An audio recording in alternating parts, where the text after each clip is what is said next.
미국 금융시장 월가의 거물 투자자들이 지금 이 순간에도 비행기를 동원해 금속을 실어 나르고 있습니다.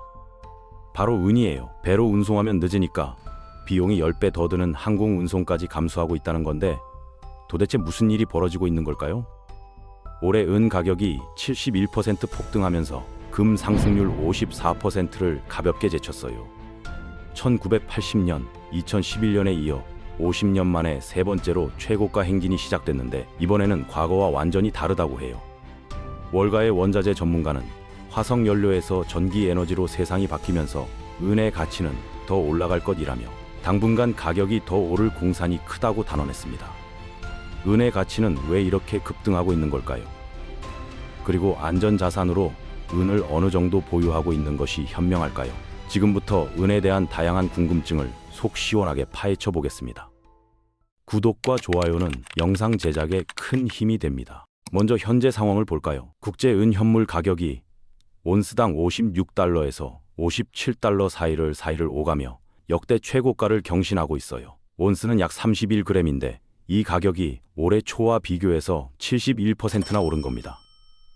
같은 기간 금은 54% 올랐고요. 은이 금보다 훨씬 빠르게 오르고 있다는 뜻이죠. 투자자들 사이에서는 은이 새로운 금이 될 수 있다는 말까지 나오고 있어요.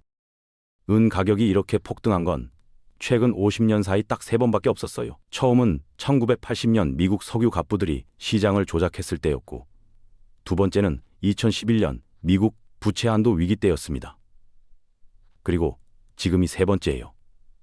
하지만 전문가들은 이번이 과거와 완전히 다르다고 말해요. 왜일까요? 이번에는 구조적 변화이기 때문입니다. 간단히 말하면 공급은 줄어드는데 수요는 폭발하고 있어요. 중남미은 광산들이 노후화되면서 생산량이 최근 10년간 계속 감소했고, 반면 전기차와 태양광 산업의 급성장으로 은 수요는 급증하고 있습니다. 전기차 한 대당 25g에서 50g의 은이 들어가고 태양광 패널에도 은이 필수적으로 사용되거든요.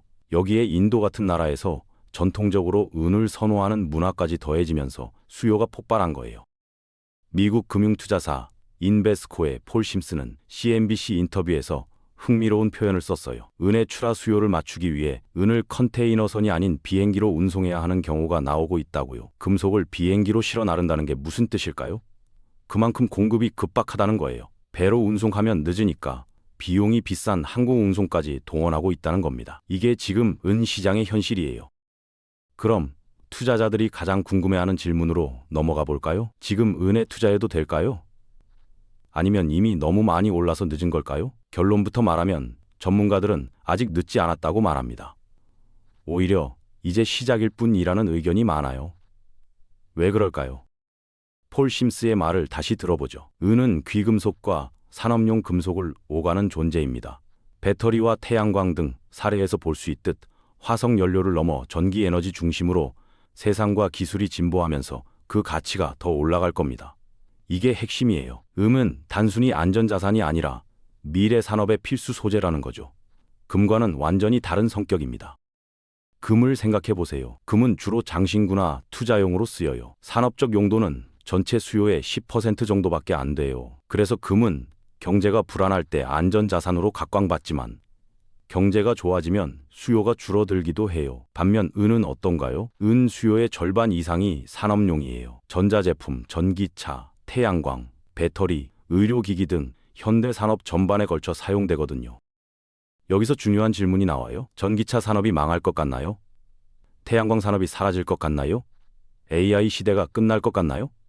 아니죠. 이 산업들은 앞으로 수십 년간 계속 성장할 거예요. 각국 정부가 탄소 중립을 선언했고 전 세계가 재생에너지로 전환하고 있으며 AI 혁명은 이제 막 시작 단계예요. 이런 산업들이 성장하는 한 L인 수요는 계속 늘어날 수밖에 없습니다. 구체적인 숫자를 살펴보면 2024년 전 세계에서 팔린 전기차가 1,400만 대예요. 2025년에는 1,700만 대를 넘어설 것으로 예상되고 2030년까지는 연간 3천만 대 이상이 팔릴 거라는 전망이 나와요. 전기차 한 대당 평균 40g의 은이 들어간다고 가정하면 전기차 산업만으로도 매년 1,200톤의 은이 추가로 필요한 거예요. 지금도 공급이 부족한데 5년 후에는 어떻게 될까요? 태양광도 마찬가지예요. 각국이 탄소 중립 목표를 달성하려면 태양광 발전 설비를 지금보다 3배에서 5배 늘려야 해요. 태양광 패널 한 장당 20g의 은이 들어가는데 설비가 늘어나면 은 수요도 폭발적으로 증가하는 거죠.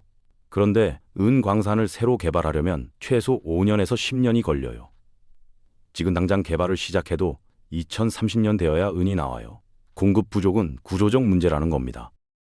폴 심슨은 이렇게 말했어요. 장기적으로 볼 때 은은 비교적 고가를 유지할 것으로 보이며 당분간 가격이 더 오를 공산이 있다. 여기서 주목할 단어가 2개예요. 장기적과 당분간 더 오르이라는 표현이죠. 이게 무슨 뜻일까요? 단기 급등 후 폭락하는 게 아니라 장기적인 상승 추세가 시작됐다는 의미예요. 그럼 은 가격이 어디까지 오를까요?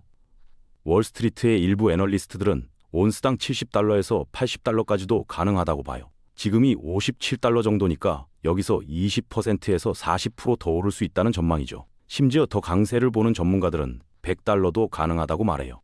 근거가 뭘까요? 1980년 은 가격이 최고점을 찍었을 때가 온스당 $50였는데 물가 상승률을 감안하면 현재의 가치로 약 $170예요. 그러니까 역사적으로 은이 도달했던 가격에 비하면 지금은 아직 싼 거라는 논리죠. 물론 모든 전문가가 낙관적인 건 아니에요. 신중한 의견도 많아요. 은은 악마의 금속이라는 별명이 있을 정도로 변동성이 심하거든요. 하루에 5%에서 10%씩 출렁이기도 해요. 급등 후에는 조정이 올 수 있고 단기적으로 큰 손실을 볼 수도 있다는 경고예요. 하지만 여기서 중요한 건 장기 투자자라면 이런 단기 변동성은 크게 문제가 안 된다는 거예요. 투자 방법도 살펴볼까요? 은에 투자하는 방법은 크게 3가지가 있어요. 첫 번째는 실물 은을 직접 사는 겁니다. 은화나 은계를 사서 보관하는 거죠. 장점은 실제로 은을 소유한다는 안정감이 있고 시스템 리스크에서 자유롭다는 거예요. 금융시장이 무너져도 내 손에 쥔 은은 그대로 있으니까요. 단점은 보관이 불편하고 매매할 때 프리미엄이 붙어서 수수료가 크다는 점이에요.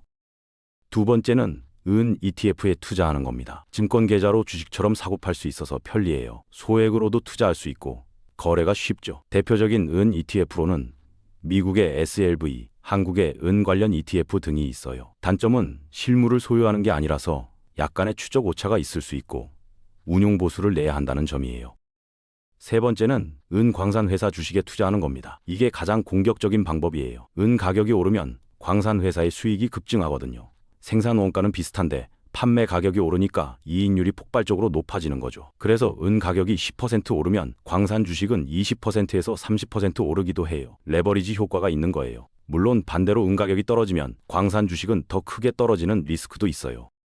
투자자 성향에 따라 선택하면 돼요. 보수적이라면 실물 은이나 ETF가 좋고 공격적이라면 광산 주식도 고려할 만해요. 분산 투자 차원에서 3가지를 적절히 섞는 것도 방법이고요. 중요한 건 본인의 투자 성향과 목표를 명확히 하는 거예요. 그런데 여기서 한 가지 더 생각해 봐야 할 게 있어요. 이 은 투자의 타이밍이에요. 지금이 좋은 타이밍일까요? 전문가들의 의견을 종합하면 분할 매수가 현명하다고 해요. 한 번에 몰빵하지 말고 시간을 나눠서 조금씩 사모으라는 거죠.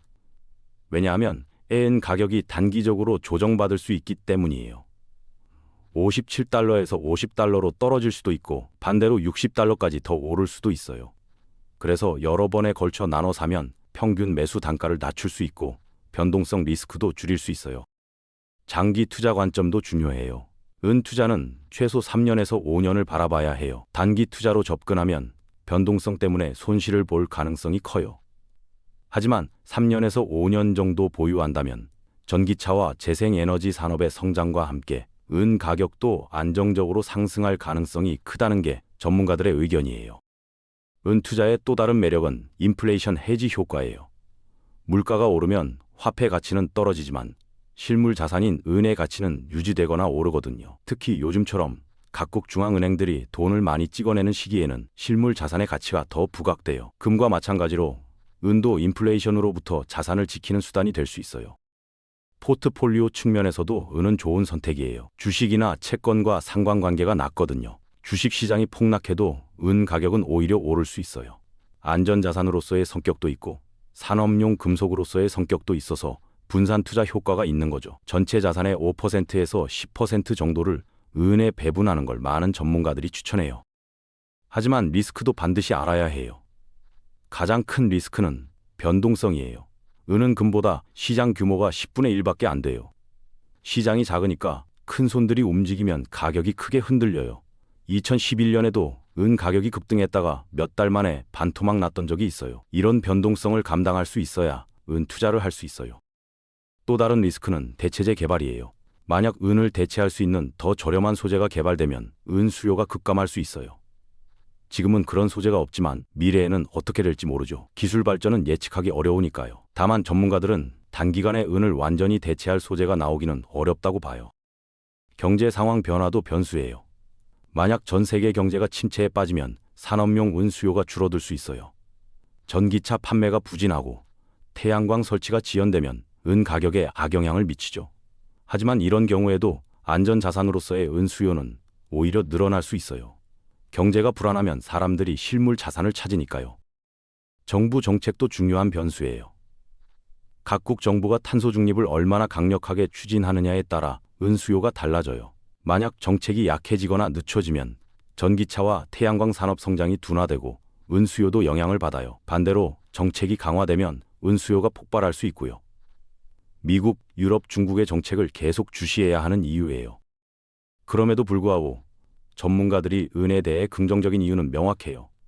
구조적 변화가 진행 중이기 때문이죠. 화석연료 시대가 끝나고 전기에너지 시대가 열리고 있어요.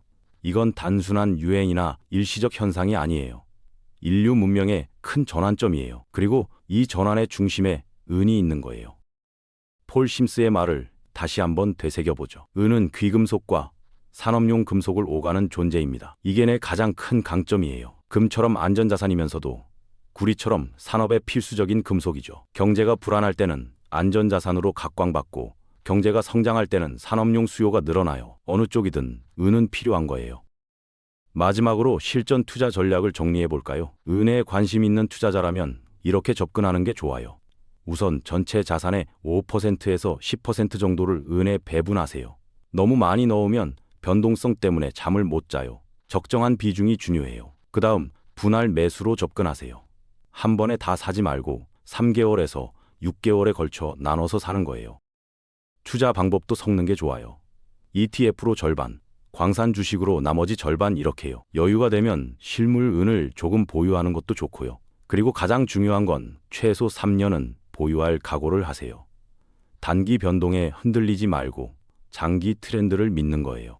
중간에 가격이 10%에서 20% 빠지더라도 팔지 마세요. 오히려 그때가 추가 매수 기회일 수 있어요. 목표가도 미리 정해두세요. 온스당 $70 되면 절반 매도, $80 되면 나머지 절반 매도, 이런 식으로요. 목표가 없이 무작정 보유하면 욕심이 생겨서 고점에 팔지 못하고 다시 빠질 때 후회하게 돼요. 이익 실현 계획을 미리 세워두는 게 중요합니다. 은 시장은 지금 완벽한 폭풍 전야예요.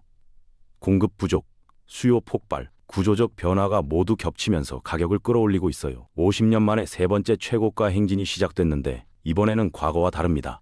일시적 현상이 아니라 장기적 트렌드예요. 전문가들은 당분간 가격이 더 오를 공산이 있다고 말하고 있고요. 물론 투자에는 정답이 없어요. 은 가격이 예상과 다르게 움직일 수도 있고 예상치 못한 변수가 나타날 수도 있어요. 하지만 적어도 지금 시점에서 은은 매력적인 투자처인 건 분명해 보여요. 화석연료에서 전기에너지로 이 거대한 전환의 시기에 은의 가치는 계속 올라갈 거라는 게 많은 전문가들의 의견이니까요.